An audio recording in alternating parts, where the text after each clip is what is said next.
자, 오늘은 지금까지 우리가 공부를 겁나게 많이 했죠, 그죠?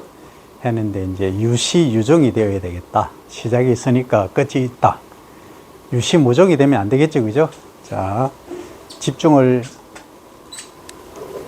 극도로 해야 될 겁니다. 오늘은 초단시간에 여러분들이 지금까지 배웠던 걸 모든 걸 내가 다 쏟아부을 테니까 따라와야 됩니다. 지금 이 시간에 못 따라오는 학생은 학습을 제대로 못한 학생입니다. 그죠? 우리가 작물학을 하면서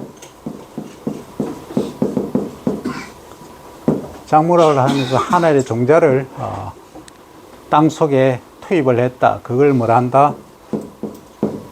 또는 시딩, 소잉 또는 시딩이라고 한다. 그죠? 예, 그래서 그 이후에 유건이나 유아가 출현하는 것을 뭐라 한다? 저미네이션, 발화라고 한다. 그죠? 예, 그래서 이것이 땅 위로 올라오게 되면 뭔다? 출현, 이머징이라고 한다 하는 얘기까지 했습니다. 그러면 발화를 하는데 필요한 조건이 뭐냐? 첫째는 템퍼러처, 온도가 적당하게 주어져야 된다. 그 다음 산소가 있어야 된다. 그죠? 옥시전. 그 다음 세 번째는 뭐죠? 수분이 있어야 된다. 그래서 발화를 했다. 그죠? 그러면 우리가 하나의 종자를 파종을 했는데 어느 시기에 할 거냐 하는 이야기를 했다. 그래서 밤의 길이가 가장 긴 절기로 우리가 24절기를 1년을 나눠놨다. 한 달을 두 개로 나눠놨다. 그러니까 보름 간격으로 했다. 그죠? 그래서 보면 이 추운, 하, 추, 동이다. 그래서 이제 동지 이전에 이렇게 파종을 하는 것을 주로 이제 가을 작물, 주로 겨울 작물, 다른 말로 동작물, 영어로 하면 위너크랍 이렇게 얘기를 하고, 그리고 이제 봄에 주로 파종하는 작물들을 어떤 작물이라 한다? 주로 여름 작물. 그죠? 또는 고온 작물, 고온에 견디니까, 그죠? 그리고 이제 봄에 파종해서 가을에 수확하는 것은 이 낮의 길이가 가장 긴 언제? 하지 이후에 꽃이 피고 열매를 맺으니까 이것을 어떤 작물이라고 한다? 단일성. 일장의 낮의 길이가 여기부터 짧아지니까 단일성 작물이라고 한다. 이거 얘기하면서 이제 고추를 얘기를 했다. 그죠? 고추 같은 경우에는 어떤 작물이다? 고온성 작물이기도 하지만 겨울에도 재배를 한다. 그러면 일장보다는 뭐에 영향을 많이 받는다? 온도에 영향을 많이 받는다 해서 호온성 작물이다. 온도에 영향을 받는. 그러니까 일장하고는 관계는 있긴 하지만 거의 없다. 그래서 다른 말로 하면 중일성 작물이라고 이렇게 말하기도 한다. 그래서 시설에서 재배하는 작물들은 거의가 중일성 작물이다. 가지, 고추, 뭐 이런 애들 다 있죠. 그죠? 이런 애들은 거의 다 그러하다 하는 이야기까지 했었습니다. 그리고 우리가 작물을 이제 분류를 할 때, 클래시파이를 할 때, 1차적으로 우리가 식용작물, 소위 말 그대로 스테이블 푸드라고 하죠. 그죠? 메이저 크랍 쪽에 속하는 것은 벼, 보리, 밀, 호밀, 기리 이런 애들이 들어가고, 그 다음에 콩, 그죠? 이런 애들이 주로 들어가고, 이거는 앞에 벼, 보리, 밀, 호밀 이런 애들은 주로 어떤 작물이다? 화곡류, 벽과다. 그 다음에 이제 떡잎이 두 개로 나면서 뿌리에 근류균이 있어서 공기 중에 질소를 고정해서 살아갈 수 있는 작물을 콩과 작물 이렇게 말한다. 그죠? 그래서 화분과와 콩과를 우리가 크게 구분을 한다. 그래서 콩과 중에서는 콩, 파, 녹두, 잠두 여러 가지 있겠죠. 이런 애들이 콩과에 포함이 된다 하는 겁니다. 주로 콩가는 과거에는 단백질원으로 사용을 많이 했어요. 근데 최근에 이제 미국에서 육성된 게 뭐다? 단백질이 수급이 공급은 많이 될 수 있는데 수요가 그만큼 따르지 않으니까 뭘로 변형을 시켰다? 기름콩으로. 그래서 콩의 용도는 과거에 우리나라로 치면 크게 세 가지다. 뭐였다? 밥에 섞어 먹는 반미콩, 그 다음에 콩나물 키워 먹는 콩나물콩, 그 다음에 된장, 간장할 때 당근은 장육콩, 요 세 가지로 분류를 했지만 지금은 이제 기름콩이 이제 대두가 되게 되었다. 그래서 시대의 변화에 따라서 이렇게 달라지는 것이 우리 작물의 특성이다. 그게 이제 식용작물이다. 그 다음에 이제 식용작물을 우리가 스테이블 푸드로 할 수 있지만 그 외에 이제 더 세밀하게 분류를 해보면 여기 이제 거의 이제 스타치 전분 작물이죠. 식용작물에 지금 얘기한 거는 콩 빼고, 그러면 이제 전분으로 이용하는 것 외에 이제 다른 작물들이 있다. 전분으로 이용하는데 이런 이제 그레인이 아닌 뿌리, 땅 속에서 자라는 뿌리나 아니면 근이, 경이, 줄기가 변형된 것들이 있다. 그게 뭐죠? 감자, 고구마, 토란 이런 애들이 여기, 카사바 이런 애들이 여기 포함되죠, 그죠? 네, 이렇게 뿌리를 이용하는 거. 엄밀히 말하면 뿌리라고 얘기하면 안 되고 지하경을, 지하 산물을 이용하는 작물, 이렇게 엄밀히 말하면 분류를 해야 되겠다, 그죠? 자, 거기까지 우리가 통상적인 식용작물이다 얘기를 하고, 그리고 이제 우리나라 식량 작업률이 몇 프로죠? 22% 정도밖에 안 된다. 왜 그러냐? 쌀은 100%가 넘는데 그 이유는 뭐 때문이다? 사료작물이다. 사료작물은 주로 콘이다, 그죠? 옥수수다. 주로 imported from USA, Canada, and some other countries, 그죠? 그래서 수입을 하고 있다. 그게 연간 약 1000만 톤을 수입을 하고 있다. 그렇기 때문에 우리 식량 작업률이 이렇게 22%밖에 될 수 없는 이유다 하는 거죠, 그죠? 자, 그러면 그것은 뭐다? 사료작물이다, 그죠? 그래서 사료작물은 원래 옥수수는 우리나라에서는 사료작물이 아니죠. 주로 뭐예요? 식용작물, 그죠? 그럼 옥수수도 여러분들 찰옥수수를 주로 먹잖아. 근데 소먹는 사료용 옥수수를 먹지는 않잖아, 그죠? 그러니까 국가마다 그 개념이 좀 다르다. 우리는 사료작물을 재배하는 것은 축산농가 일부에서 재배하고 통상적으로 유통되는 것은 식용으로 이용하기 위한 찰옥수수를 주로 재배를 하고 있다. 이게 이제 미국하고 다른 점이다 하는 거죠. 그 다음에 이제 우리가 재배를 하는데 파종을 했잖아요, 그죠? 파종을 했는데 주로 이 지금 얘기한 것들은 중대립종을 얘기를 하고 아주 작은 종자애들이 있어, 그죠? 이게 작은 종자들을 우리가 소립종 또는 극소립종 한 2, 3mm 이하 되는 거, 그죠? 그러니까 아마 천알의 무게가 뭐 1g, 2g 이하 되는 이런 애들이 있다. 이런 애들은 극소립종. 주로 이제 아까 얘기할 때, 발화할 때 필요한 세 가지 조건, 온도, 산소, 수분이라고 얘기를 했는데, 특별히 이런 애들은 뭐가 필요하다? 광이 필요하다. 이 빛이 필요하다, 그죠? 네, 라이트가 필요하다. 이 얘기죠, 그죠? 그래서 이런 종자들을 광발화성 종자, 이렇게 이야기를 한다. 여기는 가장 대표적인 게 담배 종자가 그러하다. 도라지도 그러하죠. 이런 종자들은 복토, 소위 파종하고 흙을 덮는 것을 많이 하면 발화를 못 한다, 그죠? 예, 그래서 이런 것들은 거의가 우리가 작물로 보면 그래 하지만 잡초 종자, 위드에 있어서는 거의 통상적으로 교조에서는 62%, 68% 이렇게 얘기하지만 우리가 작물을 재배할 때 보면 99%가 광발화성 종자다, 이렇게 이해를 하면 됩니다. 그래서 우리가 잡초를 어떻게 컨트롤 할 것이냐, 잡초 방제에 있어 방제적인 차원에서 보면 어떻게 방제를 합니까? 잡초 방제할 때 첫째는 허비사이드, 제초제를 싹 스프레이 할 수 있겠죠, 그죠? 그래서 그거는 제초제라고 합니다. 허비사이드, 제초제를 스프레이 하는 경우가 있고, 그 다음에 이제 기계적으로 물리적으로 하는 방법이 있겠죠. 어떻게? 잡초가 나 있으면은 롤러 같은 걸 가지고 지나가면서 국 밟아버리는. 그 다음에 또 하나는 로타리 날을 장착해서 막 파버리는. 그게 일명 이제 충격배터라고 들어봤죠? 충격배터.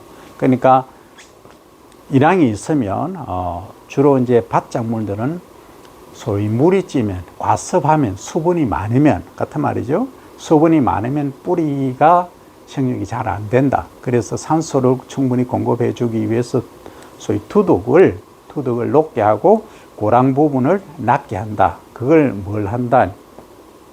배토 작업이라고 해요. 배토 작업.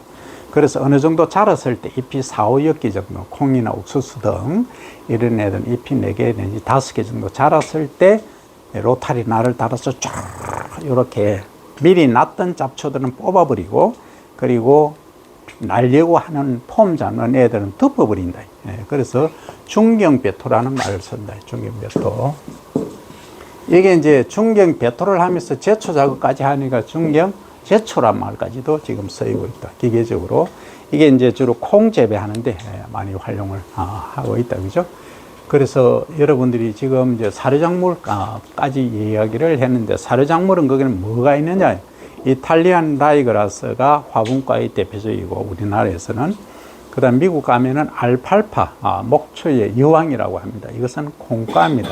알팔파 같은 경우에는 뿌리가 1.5m까지 자란다. 그러면 뿌리가 30cm 이상으로 깊게 자란다. 이것은 우리가 청근성, 신근성으로 얘기할 때 어떤 성이다? 신근성이다. 이렇게 얘기하죠. 그러면 내가 토양을 개량하겠다, 배수가 잘 안 된다 하는 때는 어떤 작물을 심으면 좋겠다? 신근성 작물을 심으면 좋겠다 하는 겁니다. 그죠? 그 신근성이니까 도복, 소위 쓰러짐에 강하죠. 그죠? 그건 만약에 태풍, 우리나라 같은 경우에는 몬순 제일풍 지대에 놓여 있다. 여름에는 뭐하다 덥고 습한 상황이고, 겨울 되면 춥죠. 한량하잖아. 그래서 이러한 특수한 몬순 계절풍 지대에 속하기 때문에 작물 재배에서 유의해야 된다. 특히 여름 작물은 이 쓰러짐, 도복에 주의를 해야 된다. 자, 그럼 도복이 발생하면 어떤 피해를 끼치는가? 첫째, 줄기가 부러지거나 또는 꺾이거나, 이삭이 부러지거나 꺾이거나 또는 탈립되거나 하는 경우가 생긴다. 그러면 수량에 지대한 영향을 미치겠죠. 그래서 이제 광합성을 제대로 못한다. 광합성 포토신시시스죠. 광합성을 제대로 못한다. 그럼 광합성의 원리를 우리가 생각해 보면 잎이 있고 태양이 있다, 또는 다른 레드광이나 청색광, 블루광이 있다라고 가정하면 잎 속에 엽록체가 있고 엽록체 속에 엽록소가 있다. 그죠? 엽록소에서 뭘 한다? 공기 중에 CO2를 받고 뿌리에서 흡수한 H2하고 결합해서 뭘 만든다? CHO라는 탄수화물의 기본 골격을 만든다. 정확히 하면 CH2O가 되겠죠? 요게 나중에 6분자가 되면 C6H12O6가 되겠죠? 요게 우리가 말하는 일명 육탄당입니다. 그래서 광합성을 통해서 이 육탄당을 만들어낸다. 그러면 이 당이 나중에 조직으로 이동을 해서 뭐가 된다? 섬유질이 되거나 하죠. 그럼 섬유소는 크게 뭐와 뭘로 나눌 수 있다?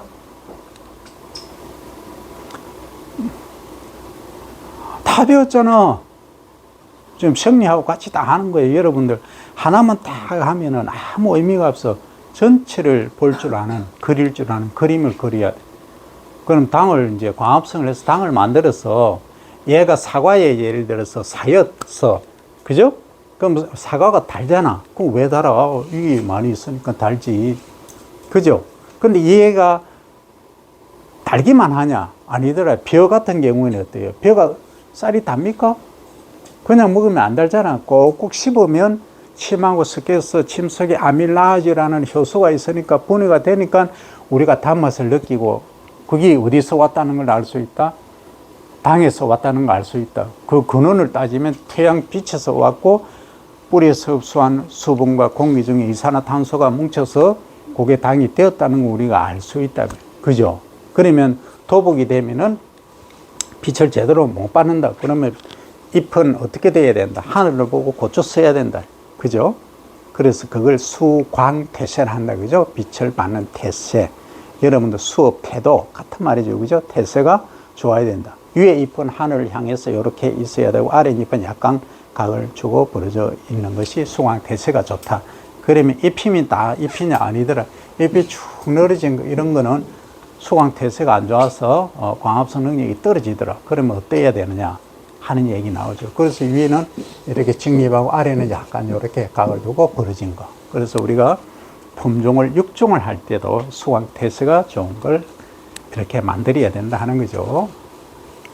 자, 그리고 또 가면은 그러면 우리가 일정 면적에 대한 가로 1m, 세로 1m라고 가정하면 이 속에 연 면적, 여기 있는 잎의 면적이 어느 정도 되는 것이 가장 작물의 생육에 좋은가? 이렇게 이제 질문을 하면 얼마가 좋아요? 너무 얼토당토하는 질문이라서 답이 안 나오지. 채소 다르고 화분과 다르고 다 다르죠, 작물마다.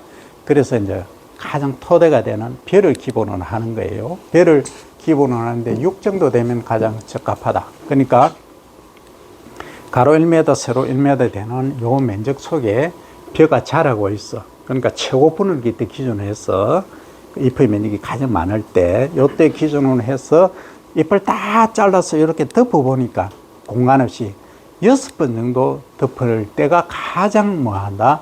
광합성 해율이 뛰어나고 좋다. 그러면 한 10 정도 되면, 20 정도 되면 잎이 엄청 많으면 어떻게 되느냐? 그러면 쭉 늘어지고 공간이 없다. 그러면 공기가 통하지 못한다. 그죠? 공기가 통하지 못하니까 과습 조건이 된다. 수분이 많다. 그럼 병에 많이 걸린다. 그러니까 또 연약해진다. 그러면 또 충이 달라든다 하는 2중, 3중거를 겪게 된다. 그래서 적정 연 면적이 얼마냐? 그것을 우리가 립 에리아 인덱스 LAI라고 합니다. 립 에리아 인덱스. 이게 어느 정도가 적합하냐? 6 정도가 적합하더라 하는 이야기를 했고요. 그 다음에 그러면 우리가 작물이 이렇게 자라는데 여기에 어느 정도의, 예를 들어서 1g의 이 잎이나 줄기나 가지 줄기 같단 말이가, 뿌리, 어떤 식물체의 1g을 건조 종량으로 1g을 만들어내기 위해서 얼마만큼의 수분이 필요하냐? 그걸 뭐라 한다? 요수량이라고 하죠. 그죠? 그러니까 잎이 넓고 쭉 늘어진 애들은 요수량이 크다, 적다? 크겠지. 예를 들어서 수박이나 오이 같은 애들은 잎이 쭉 늘어져 있잖아. 그와 반면에 벼 같은 경우는 잎이 딱 이렇게 꽂혀서 있잖아. 그죠? 그래서 물 이용 효율 면에서 예를 들어서 이런 거죠. 호박, 수박 이런 애들을 저기 사막에 가서 재배하면 재배될까요? 안 된다는 거예요. 잎이 요수량이 너무 크기 때문에 안 좋다. 그래서 요수량이 적정한 좋은 것은 뭐다? 주로 이제 화분과 잎이 직립하고 좀 후막 조직이 두껍고 이런 애들, 좀 짧고 이런 애들이 유리하다 하는 이야기입니다. 그러면 이런 말을 할 수 있겠죠. 그러면 우리가 잎이 이렇게 큰 거 말고 일반적으로 벼가 있지만, 벼, 보리밀 이런 애들이 화분과가 주축이지만, 그러면 짠디는 어떨까? 짠디를 사막에 심으면 어떨까? 여러분들 이 생각도 한번 해봐야 되겠죠. 사막을 녹화하자 해서 심으면 짠디를 심을 수 있겠죠. 짠디 심으면 어떻습니까? 뿌리가 이렇게 밑에 내리고 밑으로 소위 라이좀이라고 하는 이걸로 번식을 한다. 근데 말입니다. 이거는 물 이용 효율은 우리가 높일 수 있어. 근데 문제가 있대. 바람이 한번 불면은 뭐 한다? 바람 불면은 이 모래가 덮어버린다. 그럼 얘가 다 죽어버려. 그래서 적정한 키도 유지를 해줘야 된다. 그래서 사막을 녹화하는 데 가면은 이렇게 있으면 중간중간에 이렇게 펜스를 친다. 그 펜스를 짚을 활용하기도 하고 다양한 방법으로 할 수가 있겠죠. 그래서 여러분들이 작물을 이해를 하면, 그리고 전체를 이해하면 어떻게 하면 사막화를 방지하고 그 사막을 녹화할 수 있는 데까지 갈 수 있다는 얘기까지 갑니다. 자, 그럼 사료작물 했죠, 그죠? 사료작물 했고, 그 다음에 여러분들이 가장 많이 활용하고 있는 기호로 작물에 대해서 갑니다. 자, 기호로 작물은 말 그대로 레크레이션 크랍, 영어로 하면은 그렇게 표현할 수밖에 없어요. 꼭 필요하지는 않죠. 필수적이지는 않지만 뭐에 따라서, 사람에 따라서, 그죠? 선호도가 극과 극을 달리는 것이 이 레크레이션 크랍이다. 담배에 관해서 설명을 했다. 그 다음에 커피, 녹차 뭐 이런 애들이 다 거기에 속한다는 이야기들을 했었습니다. 그죠? 그래 커피는 아라비카종 로버스타죠. 로버스타 종을 포함해서 이제 세 종이 많이 이제 통용이 되고 있고, 커피 종은 원래 엄청 많아요. 다양하게 있는데, 콩은 이제 커피는 콩과 작물로서 주로 이제 열매를 우리가 수확해서 로스팅을 소위 굽는 거죠. 볶는 거죠. 볶아서 거기 향과 맛을 느끼는 그러한 것이 커피다. 그럼 담배는 이야기를 했으니까 더 얘기를 안 하고요.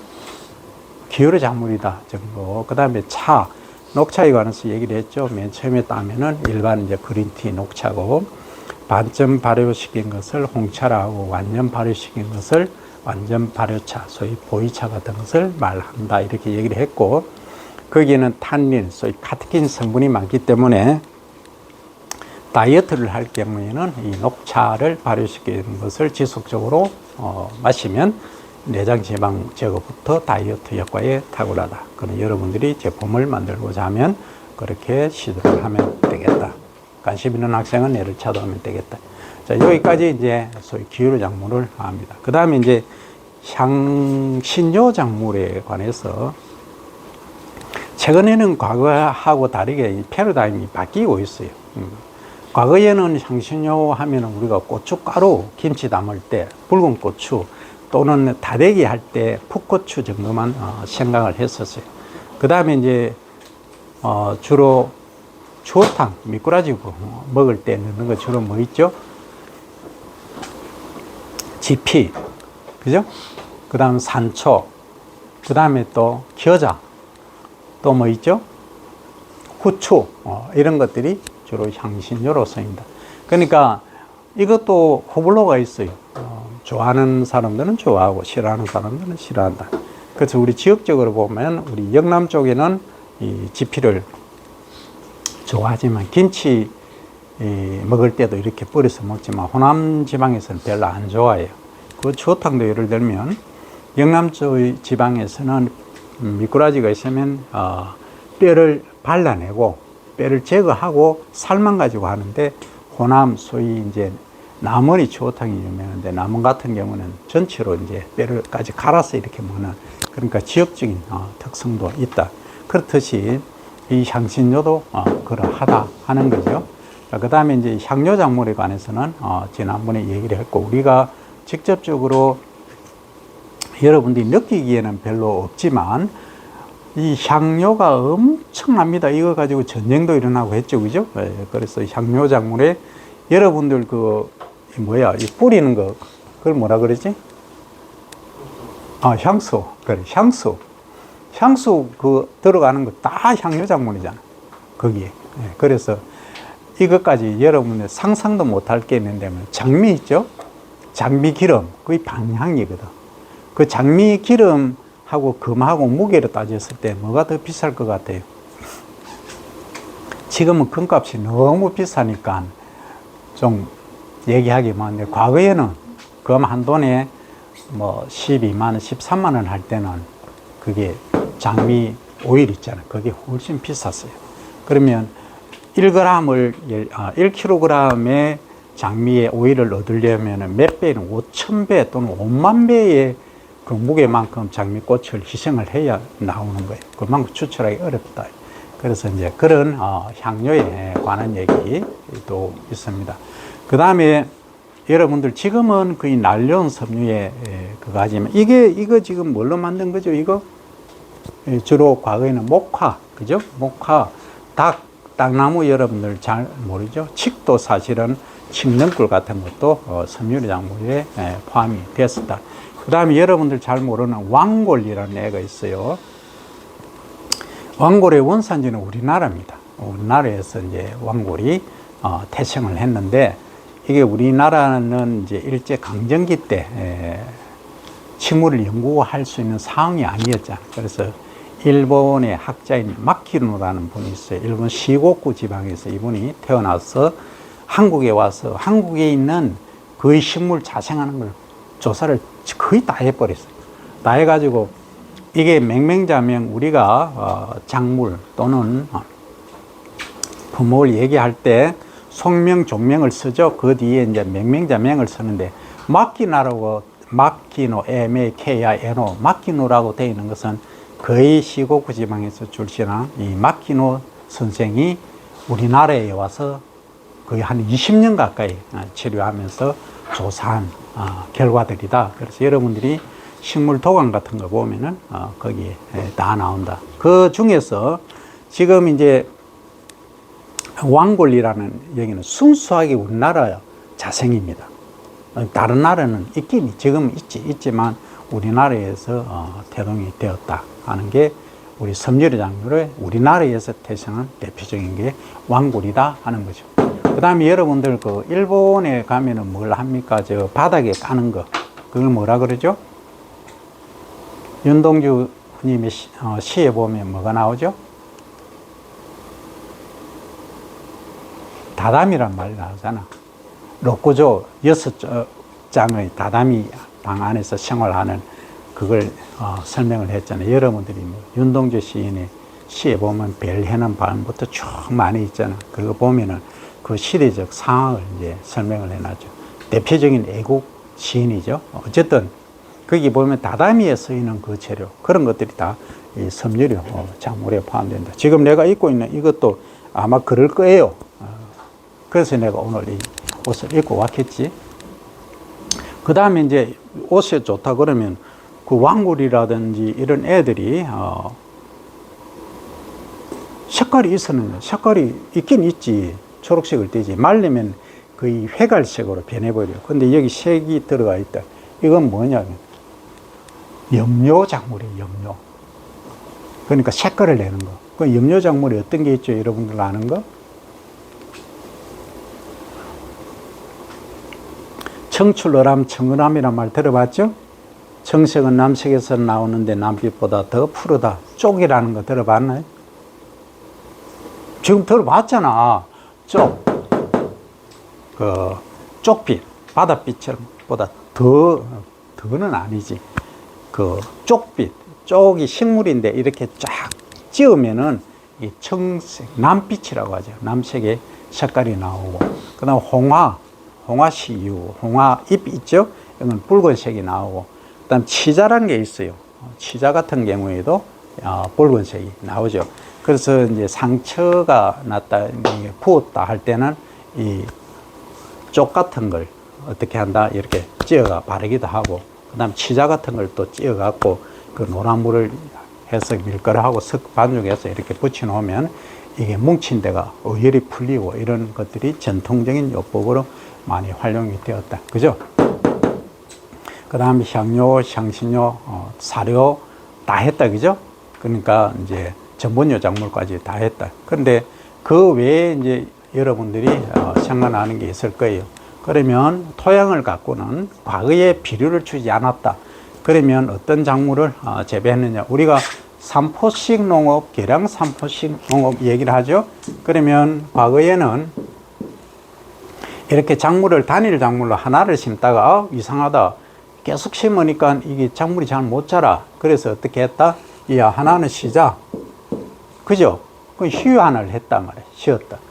여기 이제 삼포식 농업이라고 하는 거예요. 그런데 야, 쉬는 것보다 콩이라는 애를 심어 놓으니까 더 비옥하게 잘 자라더라 해서 계량 삼포식. 그 다음에 요렇게 이제 돌아가면서 휴안을 하거나 아니면은 콩과 작물을 심는 그런 경우가 있었다. 그런데 요것은 이제 베어서 비료로 활용하는 작물이다. 그래서 어떤 작물이다? 녹비 작물이다. 이 한자어로 그렇게 썼는데 이게 이제 일본식 한자가 돼서 이제 변경을 했어요. 무슨 우리말로 풋그름. 풀을 때 베어서 그름으로 사용하는 작물이다 해서 풋그름 작물이다. 이렇게 이야기를 하는 거죠. 그래서 여러분들이 이러한 하나하나에 대한 용어, 개념을 정확히 이해를 해야 되겠다 하는 겁니다. 그죠? 자, 그러면 지금까지 이제 작물들을 쭉 설명을 했는데 안 한 게 있다. 뭐 어떤 작물을 안 했다? 약용 작물을 안 했다. 소위 머디시널 크랍에 관해서 얘기를 안 했다. 그 약용작물 하면 여러분들이 가장 대표적으로 꼽는 것이 뭐가 있다? 인삼이 있다, 그죠? 인삼은 뭐 하는데 좋다? 기력 보강, 기력 정전의 최고의 맥약으로 알려져 있다. 그 다음 기관지 천식, 좋은 게 뭐가 있다? 도라지가 있다, 그죠? 그 외에 우리 여기 쭉 주변에 보면 심겨져 있는 게 뭐가 있다? 명문동이라는 애 있다. 심장을 보호한다. 심장이 좋다 하는 것들이 있다. 그 다음에 여러분들 잘 모르지만 그 어성초 들어봤나요? 그 다음 구기자, 황기, 뭐 여러분들 그 마 중에 천마 뭐 이런 애들이 다 약용작물로 분류가 되어 있어요. 그러니까 약용작물만 해도 뭐 수백 가지 종류가 있는데 그 중에 대표적인 거는 지금 내가 얘기한 오미자 또 있죠. 5가지 맛을 내는 오미자 이런 애들이 주로 대표적인 약용작물로 꼽힌다. 그런 약용작물에 대한 개념은 여러분들이 이제 이해를 할 것이다. 그런데 지금은 이제 그 신약 중에서는 주로 케미칼, 화학적으로 합성해서 만든 게 많다. 주로 이제 당뇨, 고혈압, 또 뭐 있지? 고지혈, 이게 3고라 그러죠. 요즘 현대인이 안고 있는 우리나라만 해도 1000만 이상이 3고 중에 하나든지 복합적으로 작용을 하고 있다. 그래서 이런 것을 다스리는 데는 혈압을 낮추는데, 당을 낮추는데, 그리고 고지혈을 낮추는 데는 이 한약재로서 충분히 다 가능한데, 이게 여러 가지 이유가 있죠. 요즘 한의학이 완전 그렇죠, 그죠? 한의사분들이 별로 인기가 없어요. 과거에는 뭐 엄청나게 인기가 있었는데, 왜 그러냐면 요즘은 신약, 새로운 약이 케미칼로 합성되면서 가격이 코스트가 완전히 이제 다운돼 있죠. 그리고 의료 보장 체계도 그쪽으로 타켓이 돼 있고 싸고 하니까 그 한약재가 양약을 이길 수가 없어요. 그래서 한방이 지금 신 병원이 있죠. 병원을 다녀낼 수가 없다. 그래서 셔틀에 있다. 상당히 애로사항이 많다. 단 신약에 관해서는 내가 뭐 얘기를 할 수는 없지만 일부 부작용이 나타나는 경우가 있더라. 해서 어떤 분들은 자연주의 또는 자연치유 방법, 그리고 한약재를 이용하는 이런 방법들도 선택하기도 하고 다양한 것들이 있다 정도만 이야기를 할 수가 있죠. 그 다음에 우리가 또 작물을 분류를 하는데 안 한 게 있으면 여러분들이 이해를 얘기를 하고, 자, 작물을 이제 지금까지 마지막으로 요약을 해보면, 요약을 합니다. 해보면 작물을 우리가 하나의 종자를 파종하면 거기에 4가지 또는 3가지 필요한 요소들이 있었다. 그래서 작물이 자란다. 그 자라는데 광합성을 하기 때문에 작물이 본체를 키우고 가지를 치고 뿌리도 내리게 할 수 있다, 그죠? 그런데 이제 광합성에 필요한 광이 크게 2종류가 있다, 그죠? 가시광선 중에 레드광하고 블루광이 있더라. 그러면 우리가 작물을 심는데 어디다 심느냐 하는 거죠. 어디다 심죠? 주로 토양에 심죠. 요즘은 이제 고슬베드도 심지만 통상적으로. 그럼 토양은 우리가 토양에 얼굴이 몇 개가 있다? 우리가 분류할 수 있는 거는 크게 5개죠. 그죠? 원래는 3개였죠. 사토, 양토, 식토 이렇게 했었는데 너무 심플하다 해서 2개 더 넣었죠. 그래서 사양토, 식양토 가운데 있는 것들이 들어갔다. 그것은 뭘 가지고 분류를 했나요? 점토 함량을 갖고 했죠. 그죠? 그래서 50% 이상 되면은 식토다 해서 0.00mm 이하 되는 이 점토를 50% 이상 되면은 식토, 그 다음에 12.5%씩 이렇게 내려가면 되고, 사토는 요게 점토 0.00mm 이하 되는 애가 12.5% 이하가 되는 경우를 사토 이렇게 말한다. 그러면 사토는 주로 공간이 많기 때문에 다져지지 않으면입니다. 다져지지 않으면 이 입자가 크기 때문에 공간이 많기 때문에 뿌리를 이용하는 작물에는 유리하다. 대표적인 게 뭐다? 땅콩이다. 근데 사토의 결점이 있다. 뭐다? 공급이 많기 때문에 비료를 준다든지 물을 주면 어떻게 된다? 다 투수가 돼서 또는 양분은 물에 녹아서 땅 지하로 흘러가 버린다. 그걸 용탈이라고 한다. 그죠? 질소 같은 경우에 비료를 줬는데 얘가 공기 중으로 날아가는 것을 탈질이라고 하고 토양 속으로 이렇게 스며 또는 흘러서 내려가는 것을 용탈 이렇게 말한다. 그러면 작물이 자라는데 광합성만 해서 자라느냐? 아니다. 뼈대 골격을 유지하는 것들이 있다. 그게 유지하고 아까 섬유류 작물에 관해서 하면서 섬유소가 크게 세 가지 있다 얘기를 안 했네요. 뭐가 있죠? 셀룰로스, 헤미셀룰로스, 리그닌이 있죠. 그죠? 셀룰로스는 6탄당, 헤미셀룰로스는 5탄당이죠. 그죠? 리그닌은 얘가 복합질 아주 단단하게 뭉쳐져 있고 식물 세포에서 맨 바깥쪽 세포 벽을 구성하는 원소로 되어 있기 때문에 잘 분해가 되지 않는다. 그죠? 그래서 만약에 이런 경우도 있어요. 그럼 리그닌까지 쉽게 분해가 되어버리면 뭐 나무로 지은 건물은 2, 3년 안에 싹 내려앉고 말겠죠. 리그닌이 어떻게 보면 버팀목 역할을 하더라 하는 거죠. 그래서 양분은 200년 전에 리비라는 분이 제창한 필수 원소라는 게 있어요. 그 16대 원소가 있죠. 벼에서는 17대 원소입니다. 규소. 규소 알죠, 여러분들? 규소가 어디 있냐면 백사장에 가면 반짝 빛나는 유리처럼 된 것, 그것이 규소다. 이걸 이제 요즘 녹여서 액식화시켜서 스프레이를 해주니까 규소가 어떤 역할을 하는가? 세포벽 코팅 역할을 한다. 그러니까 병해충 발생이 적고 잎이 딱 고추져서는 위로 딱 서는 향하는 그런 직립에 좋다. 특히 화분가의 효과가 높다 해서 벼에서는 미국에서는 필수적으로 17대 원소로 이야기를 합니다. 어쨌든 이 16대 원소 속에는 많이 필요로 하는 것이 있고 적게 필요로 하는 것이 있다. 그래서 많이 필요로 하는 것이 뭐다? 다량 원소. 적게 필요하는 것은 미량 원소. 다량 원소에는 뭐가 있다? CHON, 촌스피크, 가마, 칼슘, 마그네슘이죠. 그죠? 그 다음에 미량 원소는 북연구, 철, 망모라 이렇게 9개가 있다. 그죠?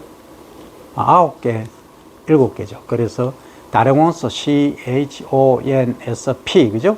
그 다음에 가마, 칼슘, 마그네슘 하나거든. CHONSP, 가마, 칼슘, 마그네슘. 하나가 어디 갔지? 써야 되나? 자, CHONSP, 칼슘, 마그네슘. 하나, 둘, 셋, 넷, 다섯, 여섯, 일곱, 여덟. 하나가 빠지는데?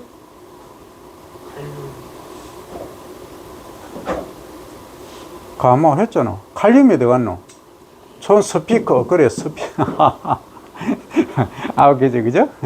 요거는 탄소, 수소, 산소, 질소, 황, 인, 칼륨, 칼슘, 마그네슘, 그죠? 요게 이제 다량 원소 많이 이용하는 필요로 하는 거다. 그래서 이 CHO는 어디서 왔어요? 탄수화물의 골격이죠. 토양에서 흡수한 물하고 공기 중인 이산화탄소가 바인딩 돼서 결국 CHO는 만들어내기 때문에 우리가 양분으로 따로 주질 않는다. 그죠? 그래서 이제 요 질소 1번, 그 다음 인 2번, 3번 칼륨, 4번 칼슘, 5번 마그네슘, 요게 비료의 5요소. 요 순서대로 비료의 3요소, 4요소, 5요소 이렇게 얘기를 한다. 그죠? 근데 여기 이제 황이 빠져 있죠. 황은 실제 이제 아미노산을 보면 메시오닌, 시스틴, 그죠? 필수 원소 중에 이 2개가 핵심이에요. 그걸 이제 주로 구성하는데, 여기 황을 가지고 지금 이용해서 살균 역할을 하는데 또 사용을 하고 있습니다. 예, 그래, 옛날에 이제 이렇게 생각하면 돼요. 뭐냐 하면, 유황오리, 대장금 드라마 보면 유황오리를 뭐 임금님께서 드시고 뭐 그런 얘기 있죠. 그죠? 처음 듣나? 그러면 유황오리는 뭐냐 하면, 유황을 사람이 직접 먹으면 어떻게 된다? 죽죠? 많이 먹으면. 그래서 오리한테 조금씩 먹여가지고 오리가 우리도 중독이 되지 털이 빠지고 했는데 이게 그만큼 건강에 좋더라 해서 유황 오리를 먹잖아. 근데 요즘은 이제 MSM이라고 이걸 가지고 이게 식이유황이에요. 이걸 가지고 이제 이만기 교수님하고 뭐 시험이 나오죠. 호흡, 뭐 관하는 뭐 나오죠. 그 다음에 관절 뭐 하는 거 그런 것들이 다 이 MSM 갖고 얘기하는 거예요. 이게 황이 들어가는 거예요. 메칠 설포이드 이렇게 나가는 거죠. 어쨌든 그 정도까지는 알 필요 없고 황이 그렇더라. 그 다음에 이제 미량원소까지는 를 보면 이 북령구라는 애가 철이 들어서 막 몰아간다. 그죠? 북령구, 철, 막모라. 요거는 붕소죠. 염소, 구리, 철, 망간, 몰리브든, 아연. 그렇죠. 7개다. 요 미량원소. 요게 이제 적게 필요로 하지만 얘들이 뭐 한다? 작물이 살아가는 데는 필수적이다. 이 16개, 아까 벼에 있어서는 미국에서는 이 규소, SiO2로 써야 되겠죠? 이 규소는 필수 원소다 얘기를 했지, 그죠? 하나라도 부족하면은 양분이 이 통나무 통의 이론에 의해서 NPK, 마그네슘, 칼슘 이렇게 있다면 여기다가 예를 들어서 여기 철이 이렇게 부족하다. 다른 거는 다 풀로 가득 차는데 이렇게밖에 안 되면 이 안에 있는 물은 다 흘러져 나온다, 그죠? 이게 통나무 통 이론이죠, 그죠? 여기에 이제 지금까지도 정설로 인정이 되고 있고요. 조금 차이는 있긴 하지만 그런데 이제 이런 경우도 있어요. 벼 같은 경우에는 가장 크게 드러나는 것이 미량원소 우리 아무것도 안 주고 있는데 이 특히 철, 망간 이런 애들, 몰리브덴도 그렇고 이런 애들이 이제 부족하게 되면 뭐 한다? 가시무늬병이 발생한다. 후반기 생육이 드랍되면서 잎이 뭐 한다? 반점이 생긴다, 그죠? 그러니까 광합성이 능력이 떨어지는 그러한 경우를 초래한다 하는 이야기입니다, 그죠? 그래서 이제 작물이 자라는 데 필요한 토양, 양분 이야기를 다 했고. 자, 그러면 우리 사람이 살아가는데도 태풍이 분다, 폭우가 내린다, 춥다 하면 살기 어렵다. 근데 작물이 살아가는데 너무 춥다, 그죠? 추우면 이제 뭐에 의해서 영향을 받느냐. 이제 겨울에는 주로 바람 또는 눈, 우박 이런 피해, 체이죠. 이런 영향들에 의해서 수량이라든지 또는 생육이 문제가 발생하는 경우고요. 여름에는 주로 이제 태풍의 온도에 의해서 영향을 주로 많이 받아요. 태풍도 있지만 온도는 우리가 작물이 생육하는데 가장 적합하게 자랄 수 있는 온도를 생육적온이라 하고요. 보통 일반적으로 25도씨 내로 보면 됩니다. 벼 같은 옥수수 이런 애들은 고온성 작물이니까 30도 이상 돼야 생육이 좋죠. 통상적으로 25도씨 내외에서 거의 모든 대다수의 작물들이 잘 생육한다. 그런데 말입니다. 이런 게 있어요. 저온성 작물이 있죠. 보리, 밀 이런 애들 겨울에 또 잘 자라잖아. 근데 실제 수량을 많이 낼 수 있는 거는 뭐다? 결국은 25도씨를 여러분들이 포커싱을 둬야 돼. 결국은 그때도 자라긴 잘 자라지만 실제 잎에서 광합성을 해서 당을 만들고 이게 섬유질로 변하든지 전분으로 변하기 위해서는 25도씨가 가장 리저너블한 온도다. 그래서 이것을 통상적으로 생육적온이라 얘기를 하고, 통상적으로 작물이 자랄 수는 있지만 가장 낮은 온도를 작물 생육의 최저 온도라고 하고, 그 가장 한계점 높은 데 있는 것을 최고 온도 이렇게 이야기를 한다는 거죠. 그리고 여러분들이 재배학 시간에 배웠겠지만 Q10이라는 말을 배웠어요, 그죠? Q10은 무슨 의미죠? 엔자임 효소가 활성화되는 데는 온도가 10도씩 높아지면 그 활성도는 2 내지 3배 증가한다는 거예요. 그만큼 온도가 높으면 높을수록 작물 생육에 유리하다라고 얘기를 하는데, 지나치게 높으면 안에 한번 못하다 과유불급이다 하는 것이 여기에 답이 있다 하는 겁니다. 생육 적온에 관한 개념도 여러분들이 이해를 해야 되겠다. 아까 이제 요수량 얘기를 했죠, 그죠? 그리고 이제 시비량 비료를 주는데 얼마만큼 줘야 되는가. 그래서 적정하게 줘야 된다. 적정 시비량. 그리고 우리가 작물학 재배학을 통해서 알 수 있는 것은 표시를 할 때 이 yield, 이 수량이 얼만큼 생산되느냐는 기본적으로 우리가 가로 1m, 세로 1m를 두고 얘기를 하지만 이 단위가 통상적으로 우리나라에서는 10R라고 얘기를 한다. 1000제곱미터를 기본적으로 얘기를 하고, 국제 단위로서는 뭐다? 가로 100m, 세로 100m 해서 10,000제곱미터를 기본으로 수량을 얘기를 한다. 그리고 표시를 할 때는 세 자리를 해주세요 하는 얘기를. 그러니까 벼 같은 수량이 만약에 10R당 500kg의 백미가 생산됐다 하면 500kg 이렇게 하는데, 이게 만약에 헥타르 단위로 하면 10배가 증가하기 때문에 5,000kg 이렇게 써야 되죠. 그죠?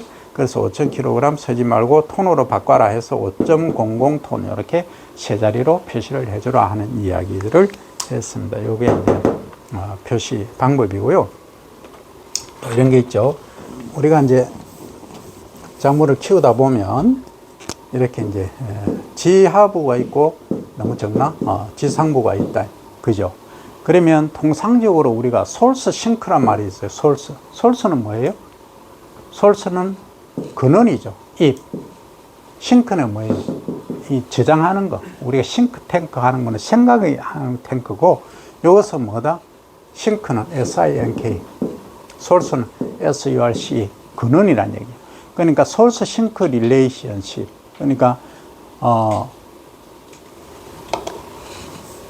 이걸 얘기할게요. 하베스트 인덱스, HARVEST INDX. 하베스트 인덱스라는 거는 뭐냐 하면, 이 지상부에 이삭이 있고 여기 줄기나 가지가 있으면 이 지상부 전체가 100이다. 100kg이다. 예를 들어서 하면 이 그레인 쪽이 얼마다? 50이다 하면 여기 인덱스는 0.5다. 이렇게 표시를 하는 거예요. 이게 수확 지수, 하베스트 인덱스라고 얘기를 하는 거예요. 자, 여기서 여러분들이 알 수 있는 건 뭐냐 하면, 과거에는 이 벼 키가 이만큼 컸어요. 2m까지 컸어. 근데 이삭은 요만했어. 그럼 수확 지수, 하베스트 인덱스가 0.5보다 클까요? 적을까요? 적죠. 그래서 과거에는 경제성이 없었다. 그러니까 줄기하고 잎만 무성하지, 영양 성장만 많이 했지, 성식 성장에 있어서는 의미가 없었다. 그래서 육종가들이 뭘 했느냐, 새로운 품종을 만들었는데, 그것이 뭐다? 키가 이렇게 크고 줄기가 긴 것을 장간종이라고, 줄기가 긴 장자, 장간종. 근데 키를 80cm로 낮춰버렸다. 그리고 이삭을 이만큼 크게 했다. 그러니까 전체 무게에 대한, 지상부 전체 무게에 대한 이삭의 무게가 절반 되더라고요. 그래서 50%죠. 프로로 하면, 지수로 하면 0.5죠. 0.5의 이 수량을 가져올게 한 것이 결국은 뭐에 다다랐다? 육중의 결과였다. 이렇게 되는 거예요. 그래서 요즘은 이제 우리가 어디까지 따지느냐, 양만 많으면 다 되냐, 품질까지도 따지는 품질의 시대가 왔다. 그죠? 그래서 이것을 이제 가지고 산업화하고 하는 것은 여러분들이 2학년, 3학년, 4학년 올라가면은 배운다. 경제학도 어떻게 하면은 이 농산업을 활성화시키고 경제성을 가져올까, 그것도 스마트하게 가져올까 하는 부분에 관해서는 지속적으로 학습을 할 것이다. 그죠? 여기까지 질문 건의 받습니다.